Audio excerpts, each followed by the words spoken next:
Estamos iniciando mais uma aula do estudo da série psicológica das obras da benfeitora Joana de Ângelis e hoje vamos dar prosseguimento às aulas sobre o sofrimento. Vamos falar hoje sobre a libertação do sofrimento e para isso já vamos compreender a proposta do caminho óptico de Siddhartha Gautama, o Buda, na luz da doutrina espírita, né? Siddhartha chamou de caminho óptico e a doutrina espírita vem nos ensinando sobre a nossa mudança de valores, a nossa mudança de comportamento, a nossa reforma interior, o trabalho das virtudes do homem de bem. Nós vamos então começar com a primeira proposta do caminho óptico que Siddhartha nos traz. A benfeitora no livro Plenitude nos diz assim: crer retamente é direcionar o pensamento de forma positiva, edificante, firmando-o em propósitos saudáveis e favorecem a realização excelente dos postulados nos quais se crê. Então, a primeira mudança que deveremos realizar em nós é a questão de observar a nossa crença. E quando nós falamos em crença, nós estamos falando de religião, né? Como é que nós conhecemos a nossa crença? Só quando nós estamos passando pelas provas da vida. Quando nós passamos pelas provas da vida, nós vamos perceber o eu acredito. No eu acredito. Porque a crença íntima se manifesta quando nós estamos nos atritos da vida. Então, crer retamente é buscar direcionar o pensamento de forma positiva, edificante. Muitas vezes a nossa crença interna é negativa, é pessimista. Diante das provas da vida, aí nós vamos perceber o quanto nós somos negativos. E aí, a lição é aprender, buscar o pensamento positivo, edificante, saudável, diante do próprio crescimento. Então esse é o primeiro ensinamento do caminho óptico. Vamos seguir aqui no segundo ensinamento. Nos diz a benfeitora no livro Plenitude: crer retamente. Crer retamente propõe métodos compatíveis com os objetivos da crença anelada.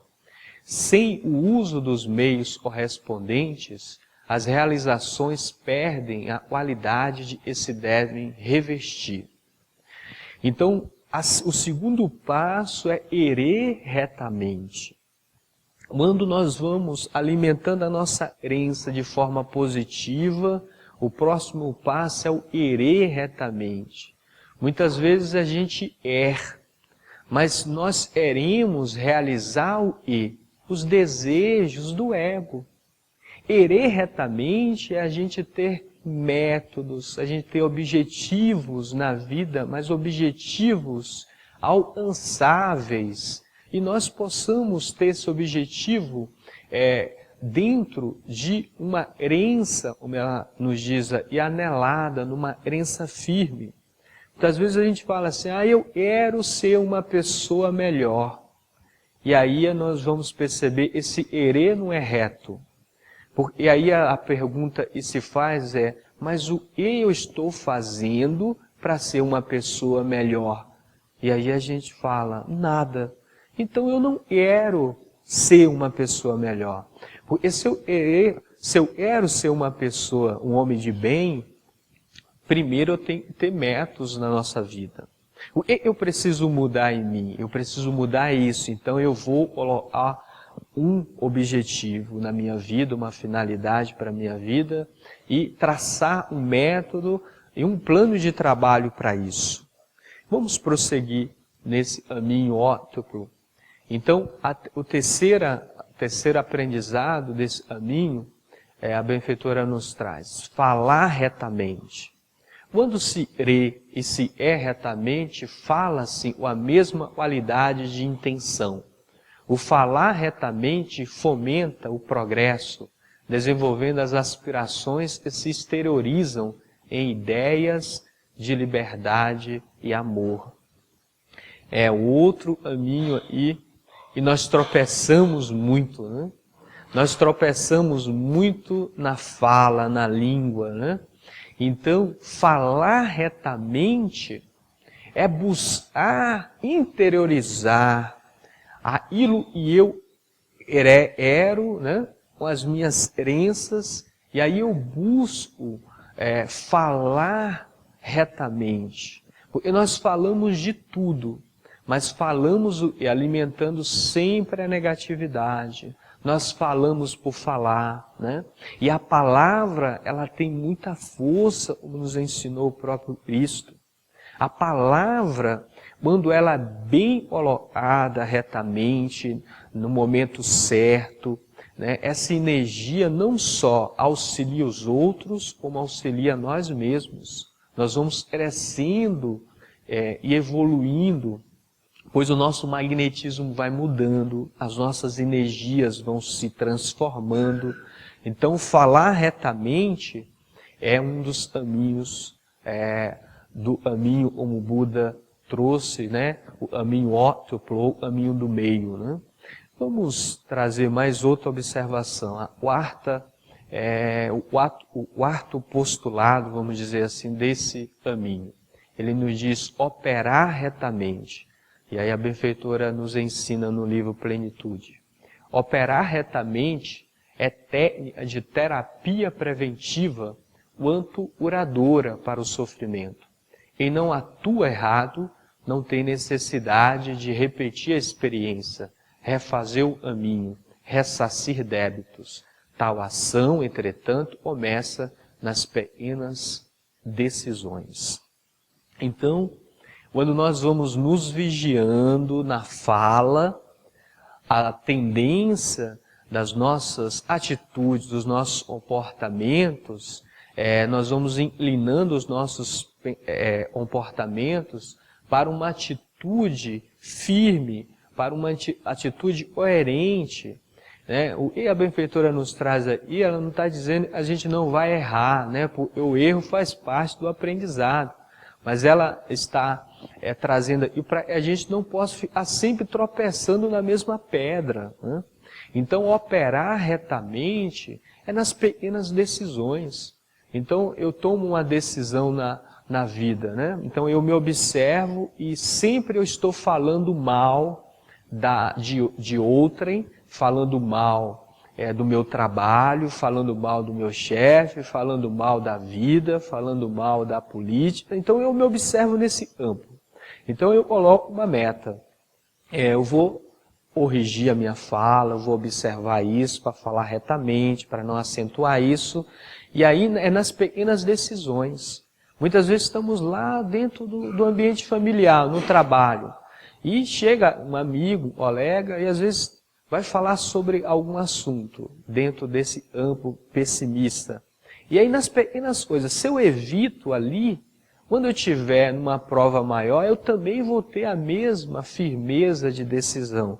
Mas se ali eu falo, só está eu e ele e mesmo, eu vou falar. Então eu começo a falar, e aí a gente não vive a questão espiritual, né? Porque em espírito não importa se é pequeno, se é grande a prova. O importante é como eu me comporto diante da prova, né?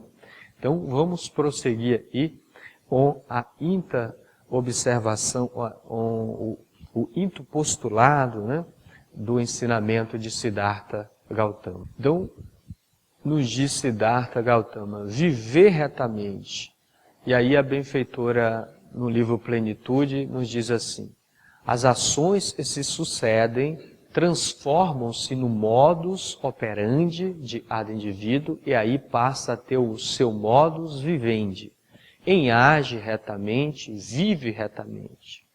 Quando nós vamos mudando nas pequenas coisas, ou seja, vigiando a fala, vigiando as nossas ações, isso passa a ser parte da nossa vida.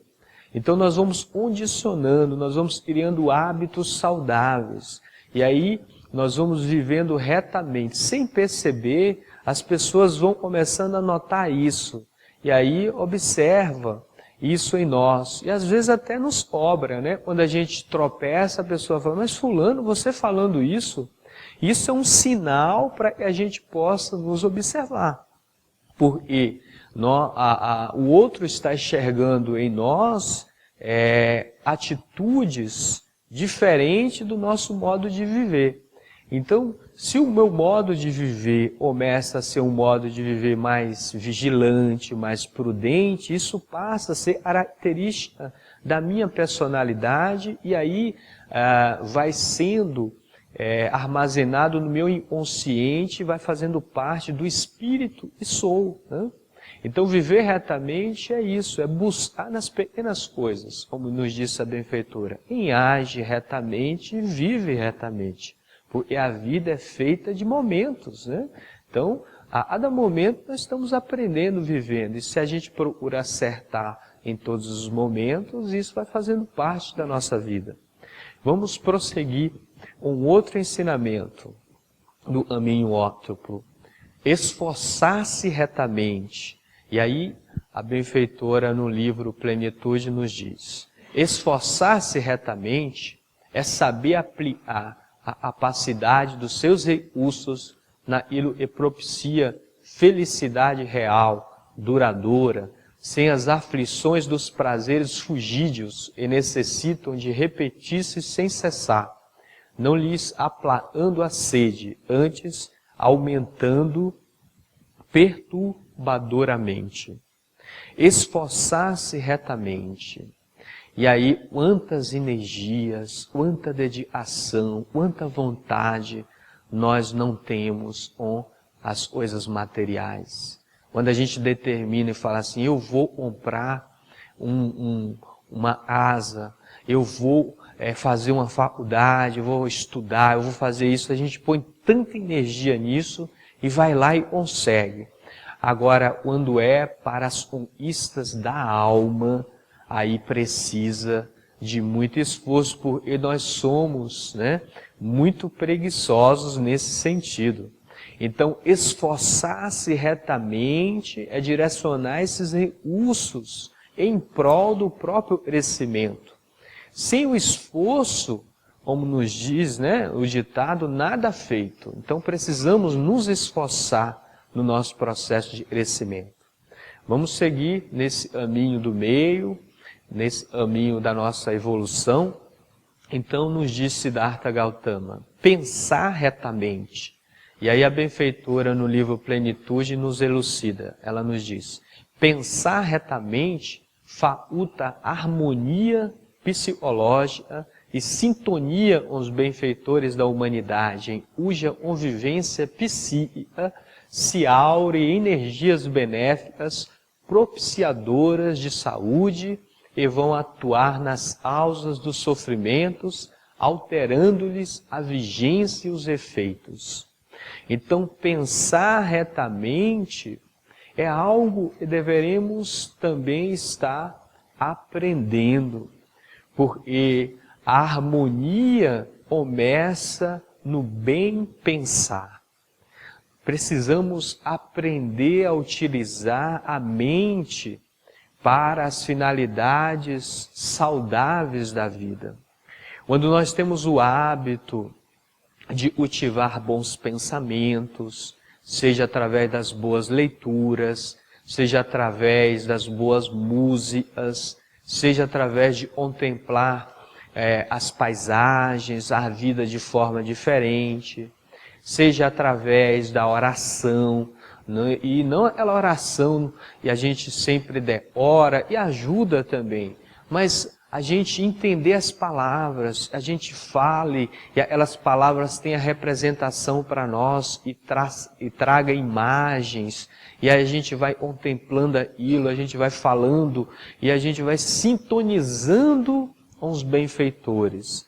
Pois se os espíritos já evoluídos, já equilibrados, deseja o bem, quando eu também começo a desejar o bem, eu entro em sintonia com eles, né? Então isso é uma lei natural. Então pensar retamente é um dos caminhos. Vamos ao oitavo caminho, né? O oitavo passo, vamos dizer assim, melhor dizendo, desse caminho ótuplo, né? O caminho do meio. Então nos diz Siddhartha Gautama, meditar retamente. E a benfeitora nos traz no livro Plenitude. Se o indivíduo permitisse olhar para dentro, todo ele se torna uma só ideia visual. Ao captar a luz divina, igualmente todo ele se fará luminoso, e nenhum sofrimento perturbará, graças à aquisição da saúde integral.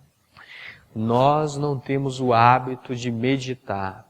E quando falamos meditar, nós estamos nos referindo aos ensinamentos, né, do Oriente, e tem as suas finalidades. Mas a meditação é a contemplação de nós mesmos, pois nós não temos nem tempo para nós se recolher ali no canto, reflexionar sobre os nossos comportamentos, sobre o que fizemos durante o dia, quais foram as nossas atitudes, nós rememorarmos aquilo, se tiver algo e nós gostaríamos de fazer de forma diferente, nós já vamos mentalizando a forma de agir correta. Isso é uma meditação. Isso demonstra e nós nos amamos.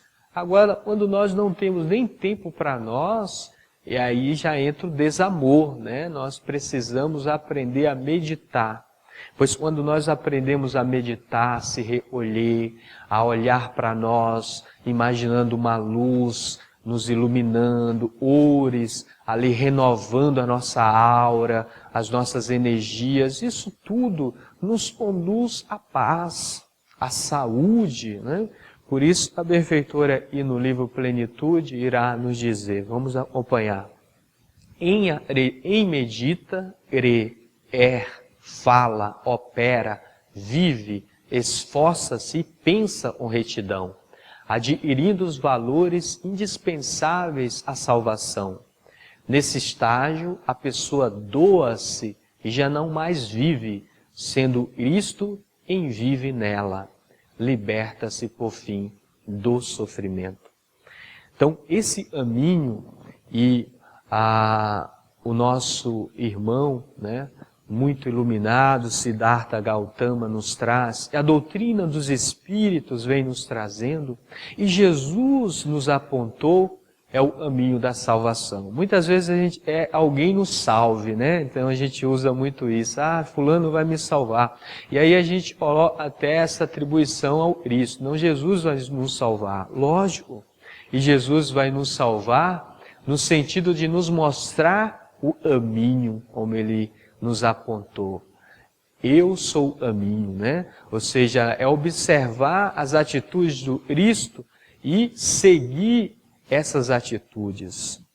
É agir como Cristo age, é viver como Cristo vive, é buscar não mais viver a vida do ego, e sim a vida do Espírito. Esse é o caminho para a nossa libertação. A nossa aula já está chegando ao final. Nós agradecemos, como sempre, e até uma próxima aula, com as graças de Deus. Assim seja.